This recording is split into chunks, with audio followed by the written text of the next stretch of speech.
আসসালামু আলাইকুম viewers, welcome back to my channel cooking life mode with Liza Sarkar. আমার আজকের পর্বের রেসিপি ফুলকপির ভর্তা চিংড়ির শুটকি দিয়ে। আশা করি রেসিপিটা আপনাদের কাছে ভালো লাগবে। যদি রেসিপিটা আপনাদের কাছে ভালো লাগে তাহলে সাবস্ক্রাইব করে আমার চ্যানেলের সাথেই থাকুন। আমি এখানে ভর্তাটা তৈরি করার জন্য এখানে মিডিয়াম সাইজের একটি ফুলকপি নিয়েছি। এই ফুলকপি থেকে আমি দেখুন অর্ধেকটা পরিমাণ ফুলকপি নিয়ে নিয়েছি বেছে। আর দেখুন আমি ডাটার অংশটা নিইনি, শুধু ফুলের অংশটা নিয়েছি। এরকম করে কেটে ধুয়ে পানিটা ঝরিয়ে নিয়েছি। আর এখানে নিয়ে নিয়েছি কিছু চিংড়ি মাছের শুটকি। আপনারা এখানে এই শুটকির পরিবর্তে চিংড়ি মাছও ব্যবহার করতে পারেন, সেটাও অনেক ভালো লাগবে। আমি এখন এই চিংড়ির শুটকিটাকে কুসুম গরম পানিতে ভিজিয়ে রাখবো। এর জন্য দিয়ে দিচ্ছি কুসুম গরম পানি। এখন আমি এটাকে ভিজিয়ে রাখছি কিছুক্ষণ। চুলায় আমি একটি ফ্রাই প্যান বসিয়ে নিয়েছি। এখন আমি এর মধ্যে সবগুলো ফুলকপি দিয়ে দিলাম, কেটে রাখা ফুলকপি দিয়ে। এখন আমি এর মধ্যে দিয়ে দিচ্ছি পরিমাণ মতো লবণ, দিয়ে দিচ্ছি সামান্য একটু হলুদের গুঁড়া। আপনারা হলুদের গুঁড়াটা ইচ্ছা করলে দিতেও পারেন, নাও দিতে পারেন। আমি এটার জন্য একটু হলুদ দেখা যায় সেজন্য আমি দিয়েছি। আর দিয়ে দিলাম হাফ কাপ পরিমাণ পানি ফুলকপিটাকে সিদ্ধ করার জন্য। এখন আমি এই হলুদটাকে কপির সাথে একটু নেড়েচেড়ে মিশিয়ে দিলাম।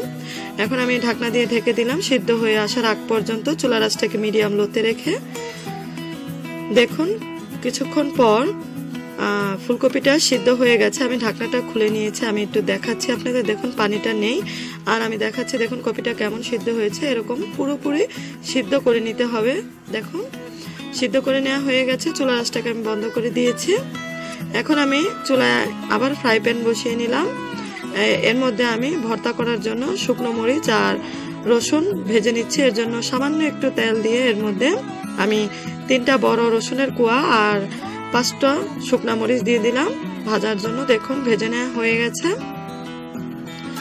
এখন আমি এগুলোকে তুলে নিচ্ছি। এখান থেকে তুলে নেওয়া হয়ে গেছে।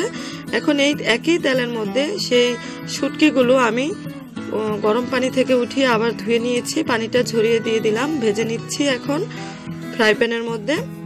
এটাকে কিছুক্ষণ ভেজে নিতে হবে। দিয়ে দিচ্ছি সামান্য একটু লবণ দিয়ে আবার আমি কিছুক্ষণ ভেজে নিচ্ছি। দেখুন আমার ভেজে নেওয়া হয়ে গেছে। এখন আমি একটি বাটিতে উঠিয়ে নিচ্ছি।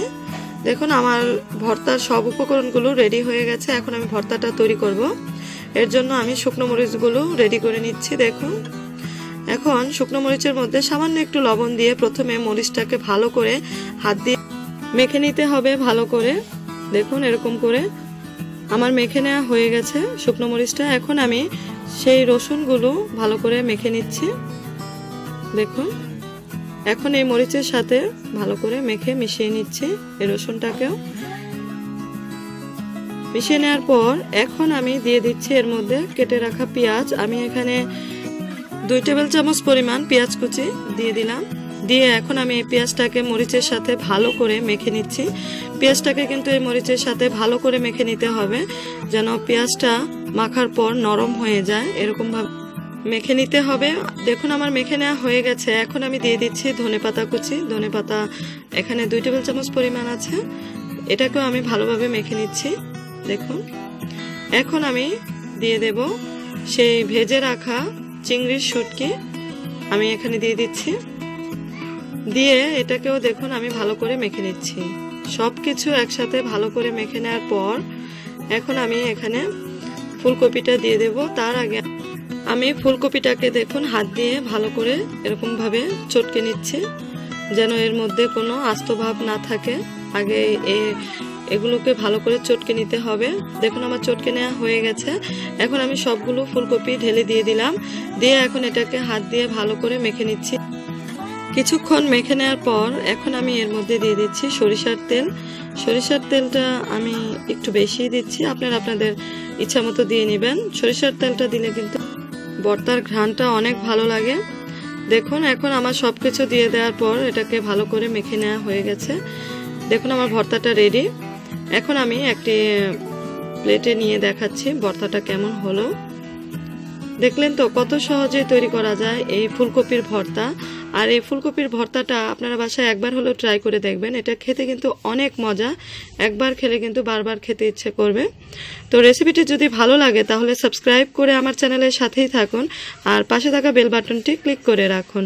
আজকের মতো এখানে বিদায় নিচ্ছি। সবাই অনেক ভালো থাকবেন। আল্লাহ হাফেজ।